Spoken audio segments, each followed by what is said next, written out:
Right, morning everyone. Welcome back to more reading of The Ice Monster. Right, let's try and do a quick recap and see where we are. So remember, Elsie and Dottie took Wooly back to the Arctic, where Wooly had sort of showed them that she wanted to go. And then when they took them back, they found that there were lots more woolly mammoths up there. Because Wooly led them back to where that she'd been found by the explorers in the first place. And then when they got there, we saw the Northern Lights, which was amazing. And then there were lots of other woolly mammoths there. And Elsie got introduced to Wooly's mother. So she was there. And then they left them there and they returned back to England. And when they came back to England, they went to see the Queen. And the Queen got out Queen Victoria, and the Queen got out her box of medals, and she gave them all medals for their efforts. And she had just given the admiral, she had just made the admiral, because it actually turned out that the admiral was actually a captain and had been lying about being an admiral. The admiral is the highest rank, I think, in the Navy. So she just pinned on the medal. And there we go. And then he goes back. So, thank you, Your Majesty. Now get back to your place before I change my mind. Yes, of course, Majesty, he replied, limping as fast as his leg would carry him. Doof, doof, doof, doof, doof, doof. One by one, she called all the soldiers up and pinned medals to their chests. Finally, it was Titch's turn, the soldier with just one lonely medal.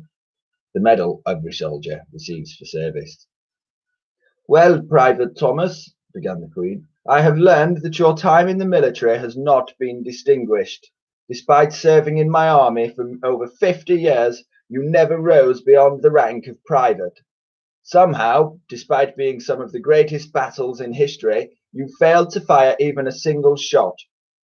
I don't like loud bangs, Your Majesty. Over the years, Private Thomas, you have been mocked for your stature, but this extraordinary adventure has shown that you are a giant among men. Do you know what this is? She asked, dangling a cross-shaped medal. Titch's eyes lit up. Of course, ma'am. That's the highest honour a soldier can receive, the Victoria Cross. I rarely give these out. They only go to the bravest of soldiers. The Victoria Cross goes to you, Private Titch Thomas, and you shall henceforth be known as Private Towering Thomas. The Queen bent down to pin the Victoria Cross to his chest. Titch looked at it, his eyes welling with tears. Thank you, Your Majesty. As he turned round to face his comrades, they gave him an almighty hurrah! This just proves, if ever there were any doubt, that heroes come in all shapes and sizes, said the Queen.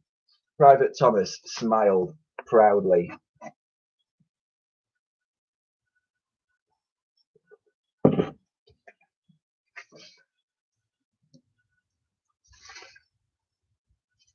Then the Queen turned her attention to Elsie and Dottie. Of course, heroism isn't something reserved for men only. Look at some of the great heroes of my reign. So many of them are women. Florence Nightingale, Elizabeth Garrett Anderson, or Millicent Fawcett, to name a few. So I would like to award medals to you both as well. Dottie? So, Florence Nightingale was the founder of modern nursing, known as the Lady of the Lamp, who tended to wounded soldiers. And then Elizabeth Garrett Anderson was the first woman to gain a license to practice medicine. And Millicent Fawcett, she led the suffragist movement that campaigned for the women's right to vote. So the Queen said, so I would like to award medals to you both as well. Dottie? The lady didn't move. Dottie! Me? Asked Dottie. Yes, you are called Dottie, aren't you? Yeah? Well, approach me then, please. Now? Yes, now. The lady curtsied with every step she took. Get a move on, ordered the Queen. Apologies, Jam. Queen Victoria rolled her eyes and went to pin the medal to Dottie's chest. Let me help, your Queen the Majesty, she said, all fingers and thumbs because of nerves. Dottie managed to stab herself with the pin. Ow! Are you all right? Asked the Queen. Yeah, I'm fine. Ouch! Are you sure? I've just stabbed myself, but I'm fine. Really, I'm fine. Ow! Dottie then retreated, curtsying again with every step. Now, last but not least, Elsie, said the Queen. The girl curtsied respectfully, and she once again approached the old lady. Elsie, you have been the bravest of all. Living on the streets of London is brave enough, but you have been the driving force behind this extraordinary adventure. You did all this, not for yourself, not for personal gain, but to help, in your words, a friend. Elsie, you have shown uncommon valour. Queen Victoria reached into her box for the final medal. The girl spoke up. I'm sorry, I don't want to be rude in that, but I don't want a medal, Mum. A gasp echoed around the room. Chapter 77. Never Forget. You don't want a medal? Spluttered the Queen. But everyone likes medals. All I want for you is to help orphans like me, replied Elsie. The Queen thought for a moment. Well, after all that's happened, I can hardly hurl you back out onto the streets of London, can I? Then a smile spread across the old lady's face. All right, young Elsie, why don't you come and live with me here at Buckingham Palace? You can keep me company in my old age. Splendid idea, Your Majesty, remarked Abdul. All eyes turned to the girl. I've got 25 friends, she replied. 25? Spluttered the Queen. Yeah, they're all from the same orphanage as me. When I ran away, I promised I'd never forget them, and I haven't. What is the name of this orphanage? Wormley Hall, Home for Unwanted Children. It sounds frightful. It is. And you ran away, Elsie? I had to, Your Majesty. The lady who ran it used to beat me black and blue. I had to get out, or she, or she would have killed me. The Queen took a deep breath. She could barely believe what she was hearing, but she knew this girl was sincere. What is the name of this lady, if indeed the creature can be called that? Mrs. Curdle, Your Majesty. Munshi? Yes, Your Majesty, replied Abdul. Have this Mrs. Curdle locked up in the Tower of London. With great pleasure, ma'am. A huge smile spread over Elsie's face. This story did have a happy ending after all. Sometimes it is wonderful being Queen, said the Queen. And Munshi? Yes, Your Majesty. Send a fleet of my carriages to collect those poor orphans and bring them back here to Buckingham Palace. All 25 of them, ma'am. The Queen gulped. Yes, all 25 of them. We have the room. At once, Your Majesty. With that, Abdul bowed and left. Of course, child, tonight is a very special night, began the Queen. Is it? Asked Elsie. After being at sea for weeks, the girl had completely lost track of the date. Yes, my child, it's New Year's Eve. At midnight, we welcome in a new century as the year becomes 1900.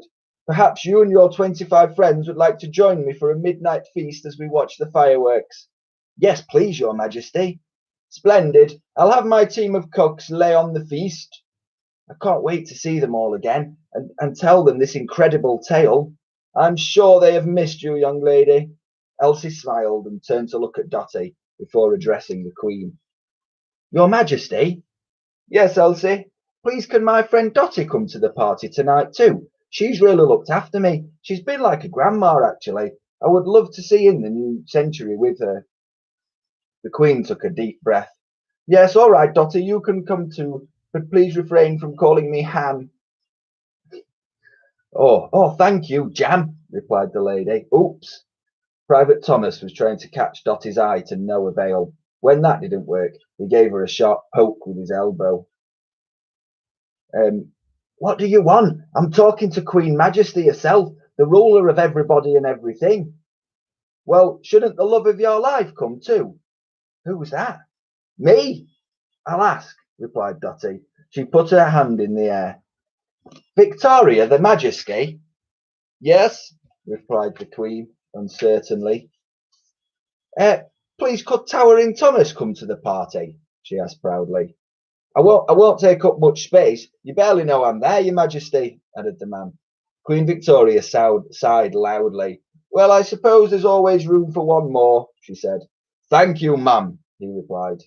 Just then the Admiral popped his hand in the air. Yes, asked the Queen. Ma'am, if I could be so bold, I have been an extremely close friend of Private Thomas's for many a year. No, you haven't, he corrected. Shut up, hissed the Admiral. And I would miss him terribly, and if I couldn't share this momentous night with him. The Queen sighed. Oh, all right. Should I bring my own rum? I'm sure we have a spare barrel or two, said the Queen. Splendid. But what will everybody else drink? Does anyone else want to come to the party? Asked the Queen. All the soldiers started nodding their heads enthusiastically and murmuring in agreement. Oh, yes. Is it a buffet or a sit down thing? I can't stay late. I really need to be back at the hospital before midnight. Yes, yes, you can all come, exclaimed the Queen. Now, please, everyone leave immediately before I change my mind. You've never seen people exit a room so quickly. Chapter 78. Not a day goes by. Boom! Whiz! Kaboom! Fireworks danced in the sky over London. Those lucky enough to be on the top floor of Buckingham Palace had the best view. The elderly Queen was hosting quite a party. There were 25 Wormley Hall orphans, all the Chelsea pensioners, Abdul, Dotty, and of course the guest of honour, Elsie. Finally, a huge Victoria sponge cake was served. It was so big you could have dived into it, but it was demolished by starving orphans in seconds. Can you see everybody in that picture?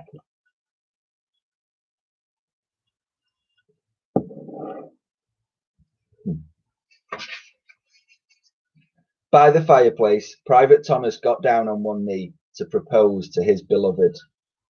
Dotty, will you marry me? Where are you? Asked the lady. Here. Dotty looked down and spotted him. Sorry, I didn't see you all the way down there. Dotty, will you marry me? Oh, I forgot to rinse my mops out. Dotty, the little man was becoming irate now. Will you marry me? There's no need to shout, dear. Yes. The pair kissed as everyone around them clapped and cheered. Hurrah! Bong! Bong! Bong! 12 bongs from the Big Ben meant it was midnight. 1899 had ended and 1900 had begun.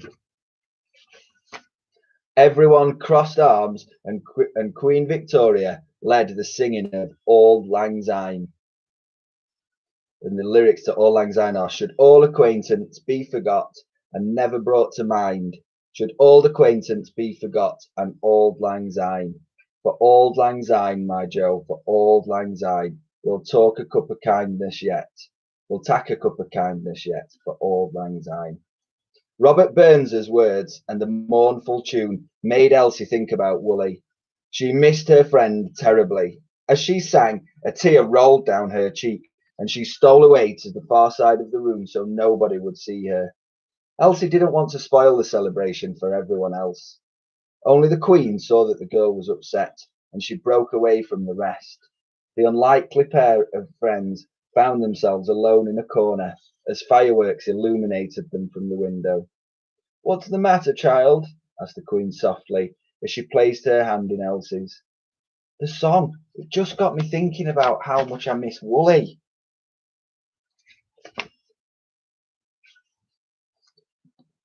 If the truth be told, Auld Lang Syne always makes me a little tearful too, replied Queen Victoria, her old eyes becoming misty. It always makes me think of my darling husband, Prince Albert. I lost him 38 years ago, but not a day goes by, not an hour, not a minute, when I don't think about him. It sounds like he was a very special man. Oh, he was, child, he was. The most perfect gentleman in the world. Elsie reached out her other hand to the old lady, who held it tight. You see those fireworks, Elsie? Yes, ma'am. That is how it felt in my heart every time my darling Prince Albert entered the room. That's beautiful, murmured the girl. It was real. In the end, we both loved, child, and been given love in return. What more can you ask for in life? I suppose so, replied the girl. I know so, Elsie. You may look around this palace of mine, this country of mine, this empire of mine, which stretches to the four corners of the globe, and think I have everything. But believe me, child, you have nothing without love. The Queen picked up a glass of champagne for herself and handed a glass of lemonade to Elsie.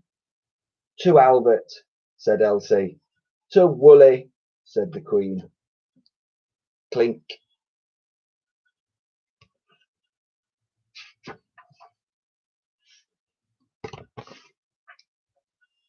The end. What a great story. Oh my word.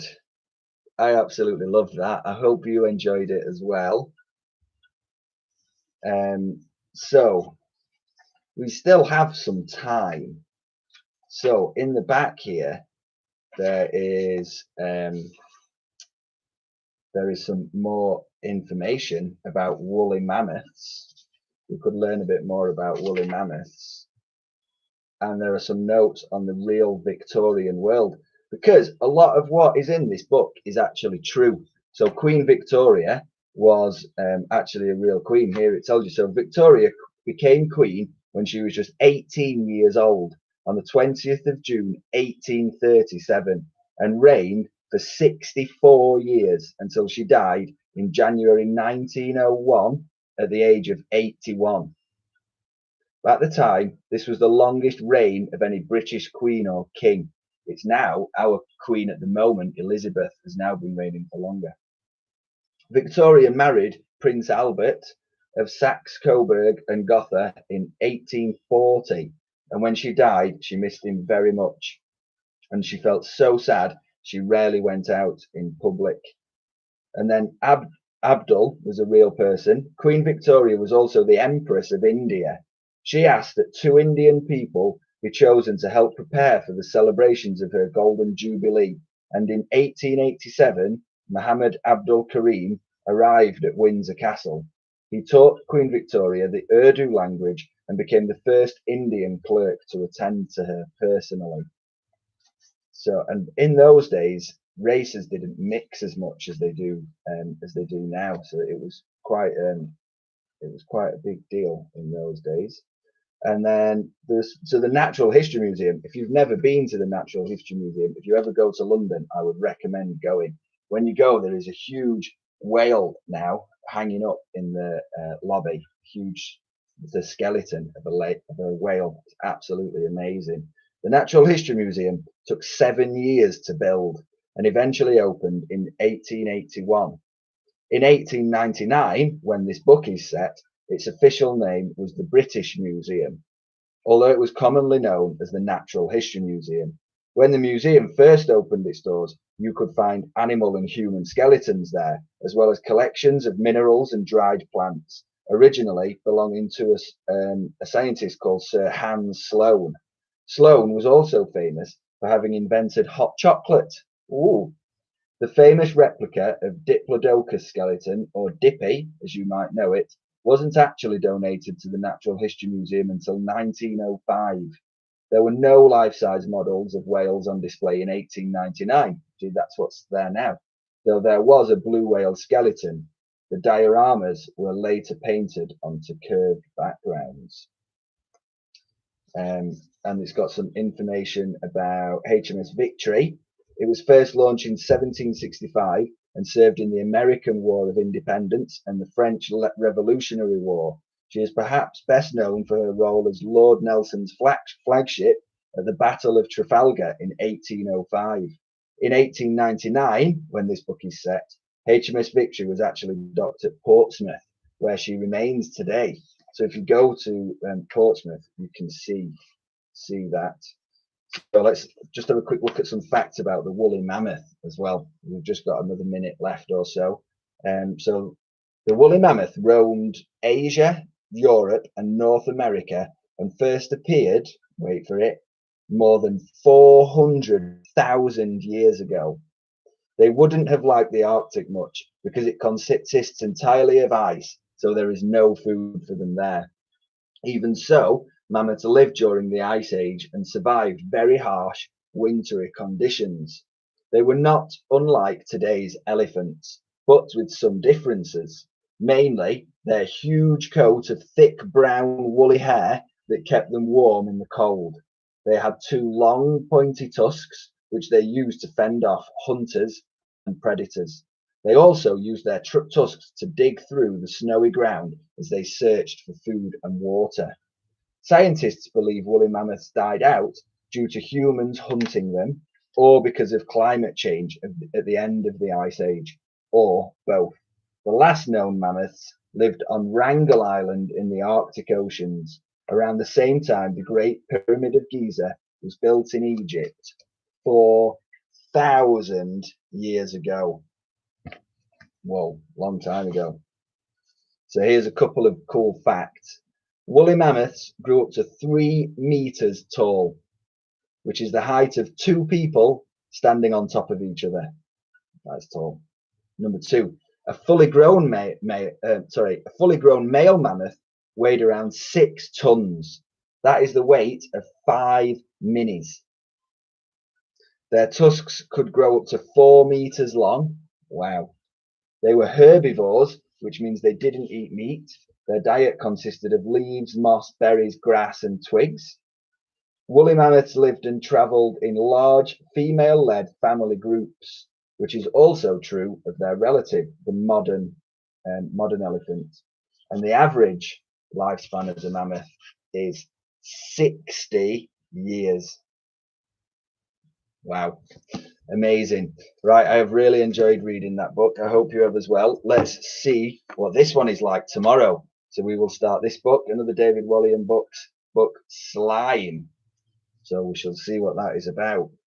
It says on the back, to say Ned was just an ordinary boy would be wrong. He wasn't ordinary. He was extraordinary. Wow. So we'll see what that is about tomorrow. So I will see you back here, same time at 10 o'clock. Hope you're keeping well. Hope you've got some nice things planned for the weekend. Remember, there's lots of good activities to do on our website. And if you need anything else, just email the Year 4 team and we will do what we can for you. Okay, guys, take care. I'll see you tomorrow, 10 o'clock. Okay, bye.